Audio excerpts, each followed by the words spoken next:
예수님께서는 창세 전부터 하나님과 함께 계시는 이 삼위일체 되시는 하나님이셨습니다.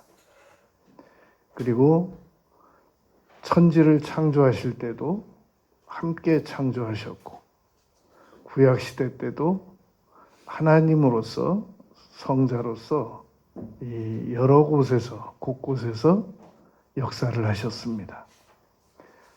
그런데 왜 그러하신 하나님이신 예수님께서 늘 하나님께 그렇게 기도를 드리셔야만 했느냐는 겁니다. 피조물이라면 이 하나님께 기도를 마땅히 드려야 하겠습니다. 그러나 예수님은 피조물이 아니시란 말입니다. 창조주이시란 말입니다. 그런데 오히려 피조물들보다 더 열심히 기도를 드리셨단 말입니다. 이유가 있을 거 아니겠습니까? 오늘 그 이유를 4가지를 설명하려고 합니다. 예수님께서 하나님이심에도 불구하고 그토록 간절하게 기도드리신 이유, 첫 번째, 예수님께서 하나님으로서 기도를 드리신 것이 아니라 사람으로서 기도를 드리셨던 겁니다. 아들로서 기도를 드리셨던 겁니다. 예수님께서 이 세상이 끝나는 날은 하나님으로서 모르신다는 것이 아니라 사람으로서 모른다는 뜻이었습니다. 그때와 그날은 천사도 모르고 이 아들도 모른다라는 말은 예수님께서 사람의 신분으로서 모르신다는 거지 하나님의 신분으로서 모른다는 뜻이 아니란 말입니다. 그게 마태복음 24장 36절에도 기록되어 있고 동일한 말씀이 마가복음 13장 32절에도 기록이 되어 있는데 우리가 그 말씀을 읽을 때 이것은 예수님께서 하나님으로서 모른다는 게 아니라 이 사람으로서 모른다는 뜻이구나 라는 겁니다.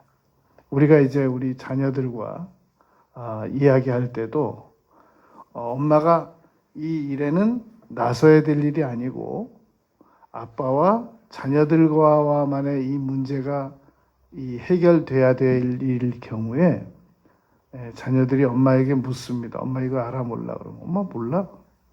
진짜 몰라서 모르는 게 아니라 알지만 이것은 아빠와 너희들의 일이지 엄마가 끼어들어야 되는 일이 아니야 라는 그런 의미란 말입니다. 그러니까 예수님께서 하나님께 열심히 기도를 드리신 것은 언제나 철저하게 사람의 신분으로서 기도를 드리셨던 겁니다. 예수님께서는 100% 하나님이시면서 100% 사람이셨기 때문에 사람으로서 기도를 드리셨던 겁니다. 이사야서 65장 24절에 보면 너희가 구하기 전에 내가 너희에게 있어야 할 것을 안다 라고 말씀하셨습니다. 그 말씀이 마태복음 6장 8절에도 보면 예수님께서 동일한 말씀을 하십니다. 이사야 선지자가 이사야서 65장 24절에 하셨던 말씀을 마태복음 6장 8절에서 예수님께서 동일하게 하십니다. 너희에게 있어야 할 것을 너희가 구하기 전에 아신다. 하나님께서. 그러나 다 아시는데 왜 기도를 드려야만 하느냐? 만약에 하나님께서 다 아신다고 해서 기도를 안 드리고 있으면 그러면 세상에 똑같이 기도 안 하고 있는 사람들하고 똑같이 취급을 받아야 된단 말입니다. 마땅한 기도의 대가를 치르는 사람들만 하나님께 응답을 받을 수 있단 말입니다. 우리가 만약에 하나님이 다 아시기 때문에 내가 기도 안 하고 있어도 하나님께서 알아서 나를 주셔야 된다. 그러면 왜 나만 줘야 되냔 말이죠. 온 인류를 다 주셔야죠. 그게 공평하잖아요. 여러분 우리 부모들이 자녀들이 2명이에요. 한 명은 없습니다.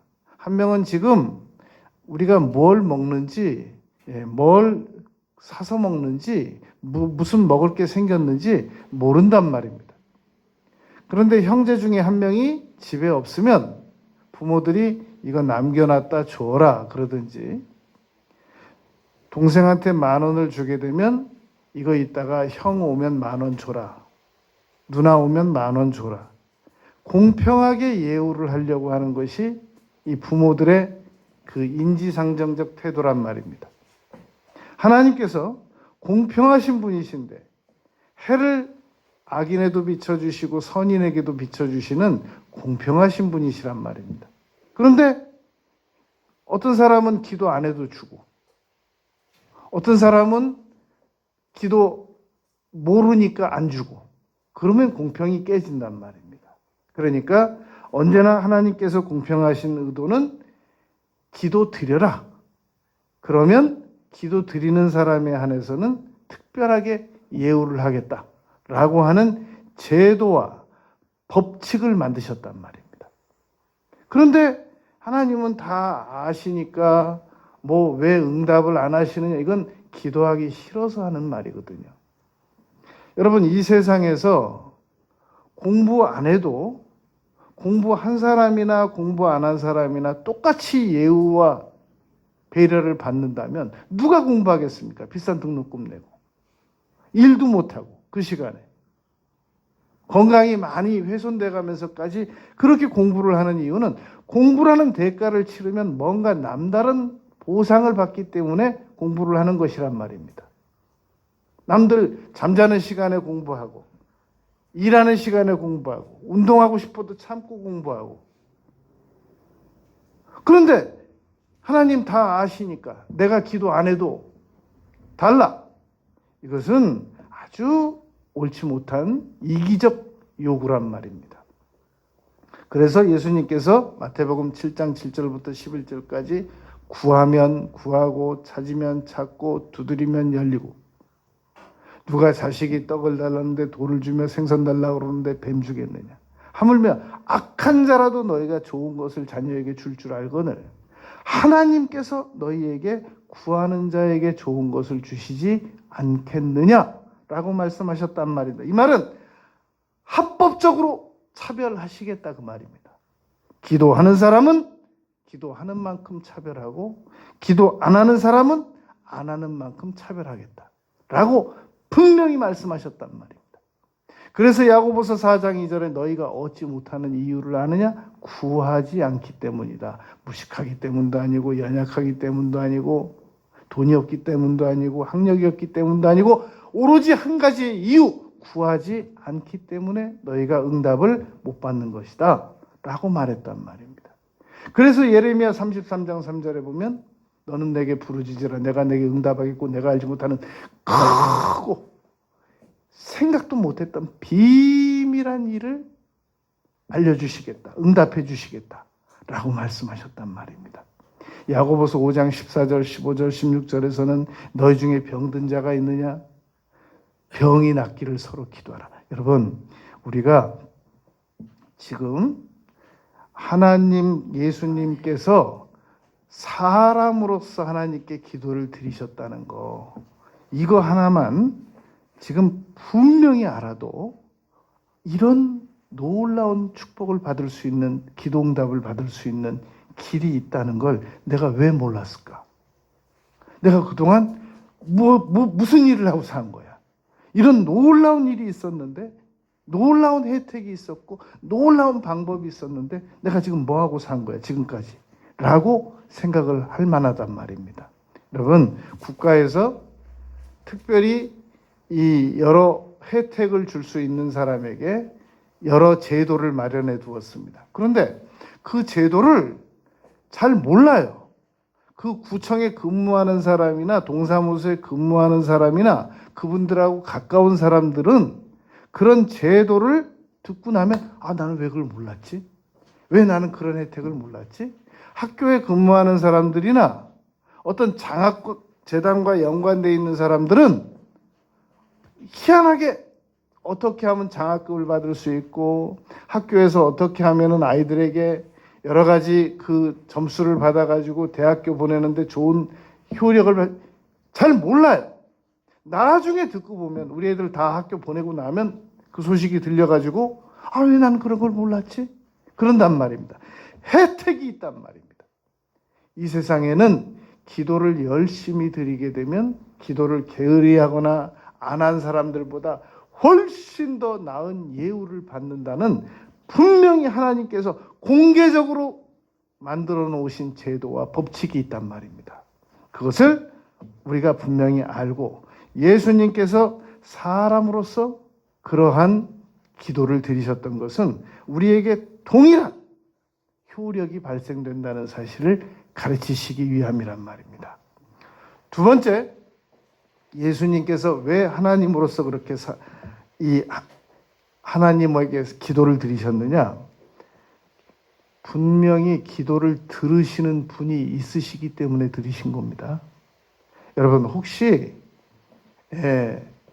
잘못 걸려온 전화 들고 오랜 통화를 하신 분 계십니까? 저쪽에서는 전화 끊었는데 아무리 정신이 없는 사람이라고 해도 상대방이 아무 소리도 안 들리는 전화 수화기를 붙들고 30분씩 1시간씩 대화하는 사람은 없습니다. 아무리 연기자라도 그런 경우는 없단 말입니다. 여러분, 예수님께서 분명히 들으시는 분이 계시지도 않는데 마태복음에서 26장 39절에서 42절에서 아버지여 할만하시거든 이 잔을 내게서 옮기시옵소서. 다시 제자들 잠자는 거 보고 일어나라. 너희가 나와 함께 한시도 깨어 기도하지 않고 그렇게 졸렵냐? 그리고 다시 가셔가지고 42절에서 오 아버지여 할만하시거든 이 잔을 내게서 물리치시옵소서. 듣는 분이 안 계신데 그런단 말이에요. 아니면 예수님은 하나님이시니까 오 아버지 할만하시거든 이 잔을 내게서 옮기시옵소서. 그리고 다시 하나님 자리로 가서 들으시고 다시 와서 이 잔을 내게서 그런단 말이에요. 1인 2역을 하신단 말이에요. 예수님은 삼위일체 되시는 하나님이시고 삼위 하나님으로서 분명히 삼위 성부께 기도를 드리신 거 맞단 말입니다. 그러니까 분명히 들으시는 분이 있기 때문에 기도를 드렸단 말입니다. 여러분, 제가 여러분들에게 아주 실감나게 물어보겠습니다. 여러분들은 여러분들의 자녀들이 자기 일기장에다가 엄마 나 뭐 사줘 라고 적어 놓으면 못 들은 걸로 합니까? 직접 말도 안 했어요. 자기가 그냥 일기장에다 썼어요. 그런데 어느 날 자녀의 일기장을 보다 보니까 보려고 해서 본 게 아니라 이렇게 넘겨줘서 보다 보니까 엄마 나 뭐 사줘. 못 들은 걸로 하겠습니까? 얘가 며칠 날 썼나, 언제 썼나, 몇 시에 썼나, 글자를 삐뚤게 썼나, 제대로 또박또박 썼나, 얼마나 간절하게 썼나, 오히려 추적 나갑니다. 여러분, 자, 그 다음에 또 물어볼게요. 자녀가 메모지에다가 나 뭐 좀 가졌으면 좋겠다. 그 메모지를 버립니까? 잘 꼬깃꼬깃해서 가지고 있습니까? 못 들은 걸로 합니까? 또 계속 물어보겠습니다. 우리 자녀가 핸드폰이나 카세트에게 녹음을 시켜놨어요. 나 엄마에게 뭐 좀 사달라고 하고 싶어. 그걸 우연히 들었어요. 못 들은 걸로 하겠습니까? 직접 말 안 했으니까. 자, 우리 자녀가 지나가면서 속으로 말했어요. 아무도 없는 줄 알고 방 안에서 자기가 속으로 말했어요. 조용하게. 혼자 독백처럼. 나 엄마한테 이거 사달라고 할 거야. 밖에서 들었어요. 못 들은 걸로 하겠습니까? 우리 자녀가 지나가듯이 말했어요. 근데 들렸어요. 못 들은 걸로 하겠습니까? 우리 자녀가 한숨을 쉬었어요. 못 들은 걸로 하겠습니까? 지금 곽선희 목사님, 연세 높으신 원로 목사님이신 곽선희 목사님께서 15살에 저 이북에서 내려오셨습니다. 그런데 하루는 그 건너방에서 곽선희 목사님이 4대 독자입니다. 건너방에서 그냥 무슨 걱정이 있어서 한숨을 쉰 것도 아니래요. 그냥 한숨을 한번 쉬었대요. 그 한숨 소리가 옆에 아버지에게 들렸나 봅니다. 아버지가 쫓아와서 왜 한숨 쉬냐? 무슨 걱정이냐? 무슨 근심이 있냐? 왜 한숨 쉬냐? 너 한숨 쉬는 게 부모 앞에서 얼마나 큰 불효인 줄 아냐? 그걸 지금도 말씀하신단 말입니다. 출애굽기 6장 5절. 우리의 신음소리도 다 들으시는 하나님이시란 말입니다. 여러분, 일기장 메모지 친구 통해서 말했어요. 친구가 하루는 오더니 누가요 엄마한테 이런 거 해달라고 그러고 싶대요. 못 들은 걸로 하겠습니까? 여러분, 우리 자녀가 일기장에 써놔도 들은 걸로 하고 메모지에 써놔도 들은 걸로 하고 친구 통해서 말해도 들은 걸로 하고 녹음시켜 놓은 것도 들은 걸로 하고 속으로 말한 것도 들은 걸로 하고 지나가듯이 말한 것도 들은 걸로 하고 한숨도 들은 걸로 하는데 하나님은 우리가 무릎 꿇고 기도드린 것도 안 들으신단 말이에요? 도대체 그런 믿음은 어디서 생겨지는 믿음이 그런 믿음이 다 있습니까? 하나님께서 들으신 거하고 응답을 하시고 안 하시고는 그건 하나님의 권리인 거예요. 기도도 우리의 권리고 하나님께서 들으시고 응답을 하시고 안 하시고는 하나님의 권리란 말입니다. 왜 기도를 안 하느냐? 덜 하느냐? 하다 중단하느냐? 하다 말다 하느냐? 정말로 하나님께서 나의 기도를 들으신다는 게 잘 안 믿어져서 그런 거예요. 그러면 고난 때는 왜 했냐? 워낙 아쉬우니까. 그때는 듣든지 말든지 부적이라도 사람이 급하면 붙이고 있는 거니까. 행운의 여신에게 빌기라도 하는 거니까. 거기 누가 없어요라고 외치기라도 하는 거니까. 그러니까 극심한 고난에 나와서 기도드리는 것과 아무 걱정거리가 없을 때 나와서 기도드리는 것과 수준이 너무너무 다른 거예요. 아무 걱정거리도 없는데 기도를 꾸준히 하는 사람은 정말로 수준이 높은 기도를 드리는 것이란 말입니다. 고난 때 누가 나와서 기도 안 해요? 당연히 하죠. 우상이라도 찾아가잖아요. 고난 때는 점쟁이라도 찾아가고 싶잖아요. 그런데 고난 때 하나님께 기도 좀 드리면서 무슨 자기가 대단히 신앙이 좋은 사람처럼 우리가 신앙이 정말 좋은 걸 증명해 내려면 기회가 있습니다. 요즘만 더도덜도 말고 요즘만 같아라. 아무 걱정도 없어요. 그럴 때 기도를 드림으로 말미암아 자신의 신앙을 증명해 내시기 바랍니다. 아무 걱정도 없어요. 요즘만 같으면 사흘만 해요. 그럴 때 간절히 꾸준히 쉬지 않고 기도드림으로 말미암아 자신의 신앙 기품을 증명해 낼 수 있는 기회로 삼으시기 바랍니다. 그런데 요즘 같으면 기도 안 하면 큰일 나요. 점점 상황이 나빠지고 있어요. 그런데 기도 안 하고 있어요. 그 사람의 신앙은 스스로 자기가 신앙의 깊이가 얼마나 되는지 그냥 스스로 평가할 수 있도록 제가 맡겨드리겠습니다. 기도가 100이라고 하면 1부터 100이라고 하면 요즘에 지금 기도를 계속 안 하고 밀고 나가고 있는 거는 얼마나 위험한 일인지 너무너무 잘 알면서도 몸이 말을 안 들어요. 기도가 안 돼요. 그 사람의 신앙은 얼마나 점수가 나올지 한번 스스로에게 한번 평가를 먹여보란 말입니다. 예수님께서 기도를 드리신 이유는 분명히 들으시는 분이 있다고 믿기 때문이 아니라 분명히 들으시는 분이 있기 때문에 기도를 드리신 거란 말입니다. 여러분, 시편에 보면 귀를이라는 표현이 31번 나옵니다. 한 번은 사람 대 사람에 대한 내용이니까 빼면 30번이 귀와 연관된 내용이 있단 말입니다. 귀가 이런 식으로 시작되는 말인데 39절입니다. 다 29구절이 이런 겁니다. 하나님이여 내게 귀를 기울이시옵소서. 귀를 기울이시나이까 어찌하여 귀를 기울이지 아니하시나이까 이런 내용입니다. 그런데 29번 중에 딱 한 번 무슨 내용이 나오느냐면 이런 내용이 나옵니다. 시편 94편 9절입니다. 귀를 지으신 이가 듣지 않으시랴? 눈을 만드신 이가 보지 않으시랴? 아니 사람의 귀를 만들어 주신 분이 하나님이 귀가 없으시단 말이냐? 듣지 않으시겠느냐?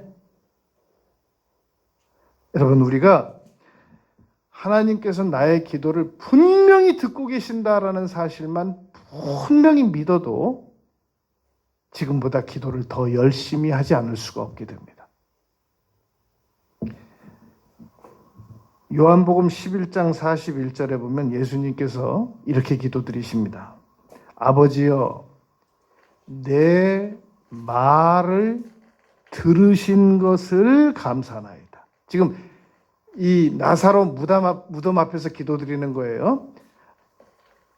요한복음 11장 41절에서 아버지여 나의 기도를 그러지 않고 내 말을 들으신 것을 감사하나이다. 들으신 것을 감사하나이다. 예수님께서 왜 하나님께 기도를 드리셨느냐? 하나님께서 분명히 예수님의 기도를 듣고 계시기 때문에, 듣고 계시다고 믿기 때문이 아닌 거예요. 듣고 계시기 때문에 기도를 드리셨단 말입니다. 여러분, 우리 주부들은 현재 자녀들이 어렸을 때를 기억할 겁니다.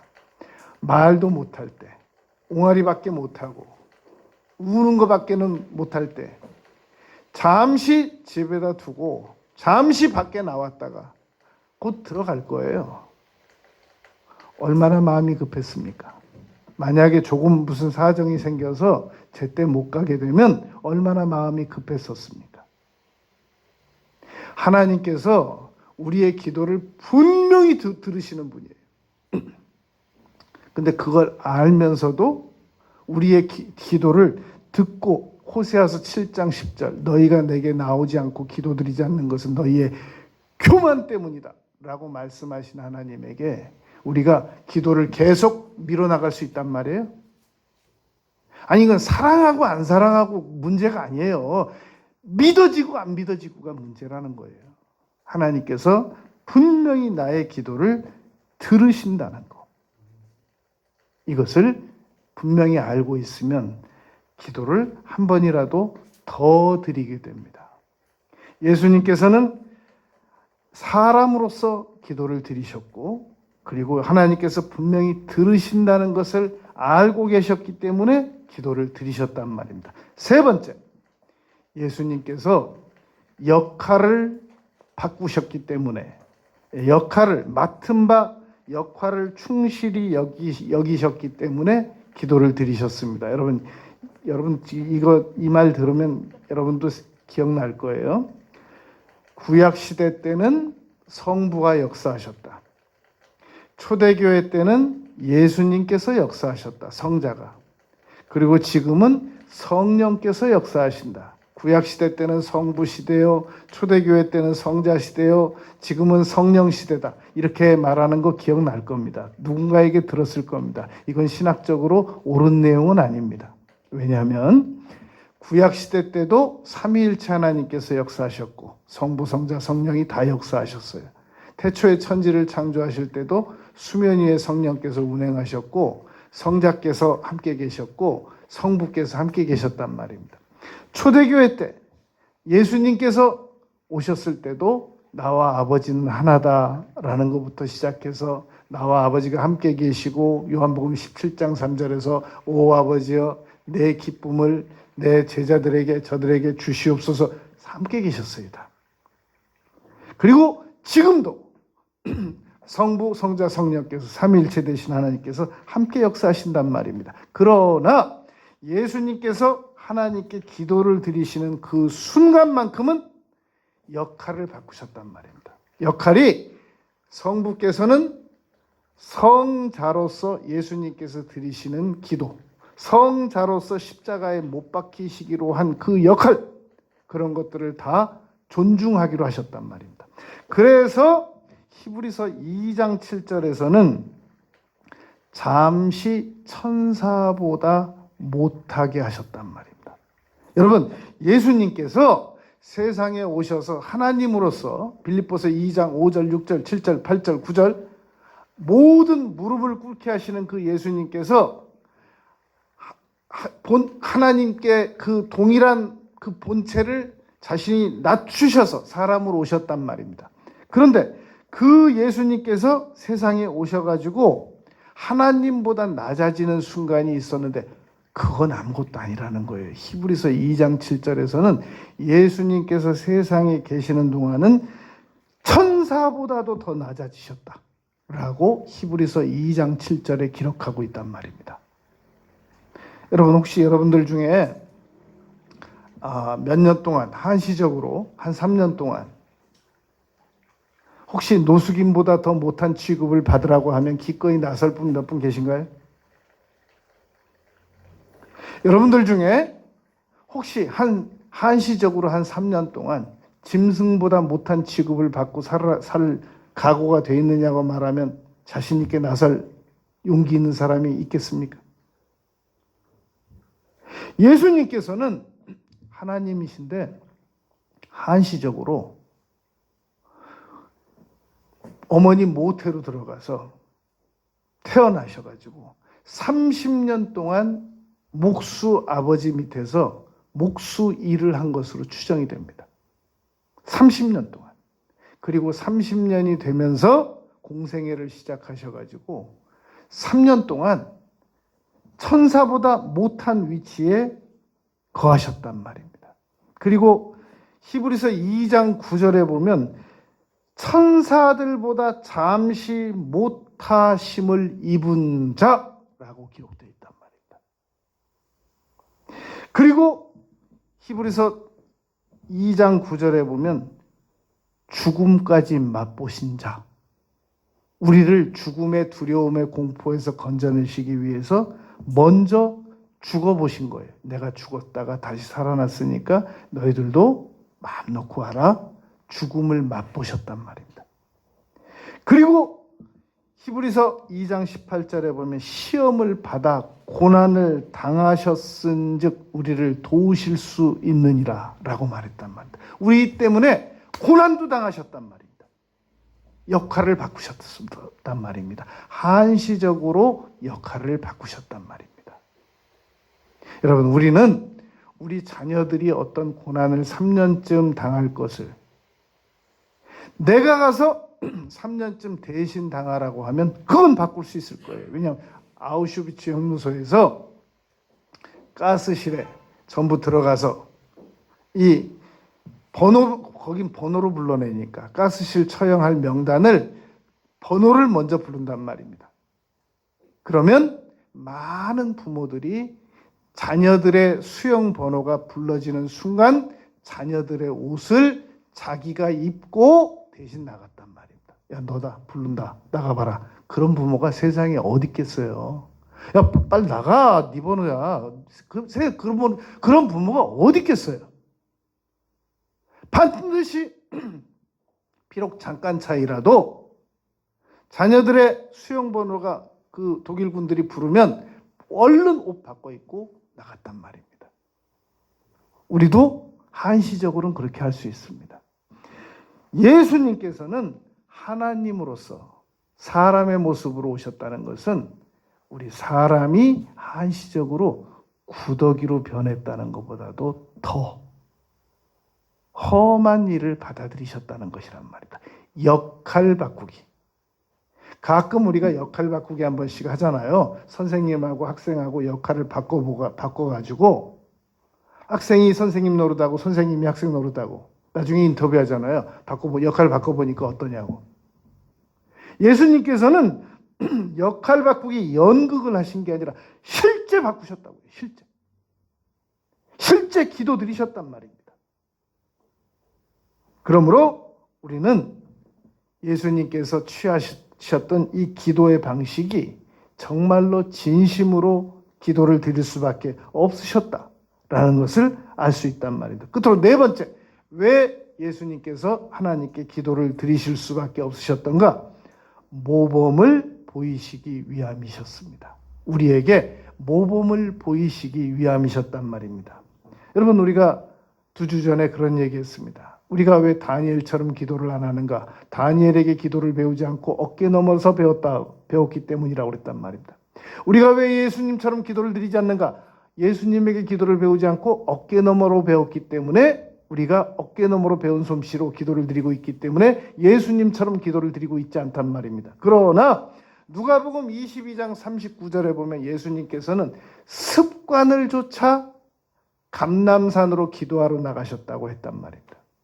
여러분, 부모가 자녀들이 지금 속을 썩이든 안 썩이든, 자녀들이 모범적으로 살아가든 안 살아가든 열심히 기도를 드리는 것, 그것은 대단히 좋은 모범을 보이는 겁니다.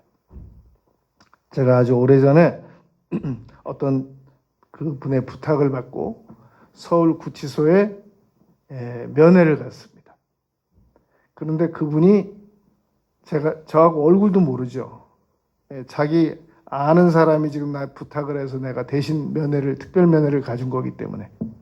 그랬더니 이분이 처음 본 저에게 뭐라고 말하느냐면, 우리 어머니가 그렇게 기도를 열심히 했습니다. 그런데 제가 왜 지금 이 시간에 이 구치소에 와 있어야 됩니까? 이렇게 저한테 따지더라고요. 여러분, 그분은 그때 그 감정은 이제 화가 나서 했던 감정이고, 어머니가 자기를 위해서 열심히 기도드렸다는 것은 그 시간에도 거기서 얘기했잖아요. 알고 있잖아요. 그러니까 우리 부모가 나를 위해서 기도했다는 거, 우리 부모가 가족들을 위해서 기도했다는 거, 이것은 세월이 오래 지나가도 우리 어머니는 기도드리는 사람이었다. 반드시 모범으로 기억이 남는단 말입니다. 그리고 예수님께서 누가복음 22장 40절에서 유혹에 빠지지 않기 위하여 기도하라 그랬단 말입니다. 예수님께서는 기도드리셨고 단 한 번도 유혹을 당해본 적이 없단 말입니다. 마태복음 4장, 누가복음 4장에서 사탄이 찾아와가지고 3가지, 돌로 떡을 만들어 먹어라, 성전에서 뛰어내려라, 이 세상 다 주마, 그래도 기록되었다라는 말씀을 가지고 유혹을 물리치셨단 말입니다. 모범을 보이셨단 말입니다. 예수님께서 책상다리 좀 하고 기도드리시면 어때요? 22장 41절에서 무릎 꿇고 기도드리셨습니다. 여러분, 예수님께서 같은 하나님끼리신데 좀 적당히 기도드리면 어때요? 누가복음 22장 44절, 힘쓰고 애쓰며 땀이 핏방울처럼 떨어졌다고 그렇게 기록하고 있단 말입니다. 모범을 보이시기 위하여 기도드리셨단 말입니다. 오늘 본문 말씀입니다. 누가복음 5장 15절 16절에 보면 예수님 소문이 막 퍼졌습니다. 이 누가복음 9장 11절에도 보면 사도들을, 제자들을 따라온 그 벳세다 고을로 따라온 무리들을 일일이 다 병을 고쳐주셨단 말입니다. 이미 그런 일이 있었기 때문에 예수님께서 어디 계시다고만 하면 사람들이 몰려왔단 말입니다. 15절, 예수의 소문이 더욱 퍼짐에 수많은 무리가 말씀도 듣고 자기 병도 고침을 받고자 하여 모여왔단 말입니다. 여러분, 사람 모이게 하려면 그것도 일입니다. 모인 김에 말씀도 가르치시고 모인 김에 병도 치료해 주시면 되는 거 아니겠습니까? 그러나 누가복음 5장 16절에 보면 예수는 그들을 두고 물러가사 한적한 곳에서 기도부터 하셨다 그랬단 말입니다. 여러분, 우리는 제가 잘은 모르겠습니다만 추측컨대 기도 드리려고 하다가도 전화 오면 전화부터 받잖아요. 기도 드리려고 하다가도 문자 넣고 싶은 곳 생각나면 문자부터 드리잖아요. 그럼 뭐 문자 몇 통 넣으면 기도 1시간 금방 갑니다. 그냥 1시간 기도 드리려고 앉았다가 전화 한 3번 받고 문자 한 5통 넣으면 그냥 뭐 1시간 금방 가요. 그리고 이제 나올 때 1시간 기도 드린 사람처럼 이렇게 거룩한 표정만 지으면서 나오면 된단 말이에요. 그런데 예수님께서는 말씀을 듣고 병 고침을 받고자 하는 사람들이 모여왔는데도 딱 거절하시고 한적한 곳에 가서 기도부터 드리셨다는 말입니다. 환경적 자기격리, 시간적 자기격리, 분명히 사람으로서 분명히 들으시는 하나님께 역할 바꾸기에 충실하면서 모범을 보이시기 위하여 기도를 드리셨단 말입니다. 여러분, 우리는 이 4가지에 분명한 적용을 해봐야 됩니다. 내가 지금 이 4가지에 어떤 적용을 할 수 있을 것인가? 첫 번째, 예수님께서 하나님으로서 기도를 드리시는 것이 아니라 사람으로서의 기도를 드리셨다는 얘기는 우리도 현실을 깨끗하게 인정하라는 말입니다. 여러분, 우리가 지금 예수님은 하나님이에요. 하나님께서 지금 사람의 모습으로 오셔가지고 비천하게 사실 아무 이유가 없습니다. 여러분, 우리는 너무나 고상하게 살고 싶단 말입니다. 우린 너무 품위 있게 살고 싶어요. 정말 품위 없이 살고 싶지 않아요. 그런데 우리 현실이 그것을 허락을 안 해요. 현실을 깨끗이 인정하라는 겁니다. 한시적으로. 영원히 그런 거 아니니까 현실을 깨끗이 인정해서 지금 누가 나를 낮게 보면 낮게 보고 누가 나를 가난하게 보면 가난하게 보라고 하고 누가 나를 무식하게 본다고 하면 무식하게 보라고 하고 단 무식하게 보는 사람에게 계속 공부해서 실력 있게 보여주고 나를 가난하게 보는 사람에게 열심히 근검 전략해가지고 나중에 좀 더 부한 모습을 보여주고 내가 지금 명예가 없지만 부지런히 명예를 얻어서 나중에 명예로운 사람이 은이나 금보다 명예를 구하라고 한 것처럼 장로 말씀처럼 명예를 열심히 구해서 예수님께서 한시적으로 몸으로 살아가시는 동안 현실을 깨끗하게 인정했던 것처럼 지금 내가 부족한 상태를 깨끗하게 인정하란 말입니다. 숨기지 말고 굳이 뭐 말해줄 것도 아니지만 굳이 부끄러워하고 일부러 숨길 필요도 없단 말입니다. 현실을 깨끗하게 인정하는 겁니다. 그리고 이 예수님께서 이 기도에 분명히 들으시는 분이 있다고 믿고 기도를 드리셨던 것처럼 아무 때나 마음 놓고 하세요.